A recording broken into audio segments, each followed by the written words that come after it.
আমি এই হাদিসটির প্রেমে পড়ে গেছি। আপনি যখন নীরবে ঘরে বসে কান্না করেন, আল্লাহ তখন ফেরেশতাগণদের উদ্দেশ্য করে বলেন, কোন জিনিস আমার এই বান্দার চোখে পানি আনলো?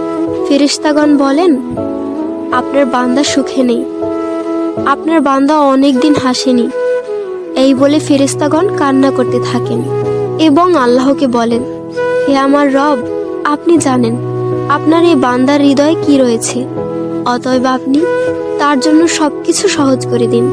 আল্লাহ বলেন, আমার এই বান্দা এমন কিছু জীবন থেকে হারিয়ে ফেলেছে যা সে অধিক ভালোবেসেছিল। অতএব আল্লাহ বলেন, আমি শপথ করছি, আমার বান্দা তার জীবন থেকে যা হারিয়েছে এর চেয়ে উত্তম জিনিস তাকে এনে দেব, যা দেখে দুনিয়া ও আখিরাতের সবাই বিস্মিত হবে। আলহামদুলিল্লাহ।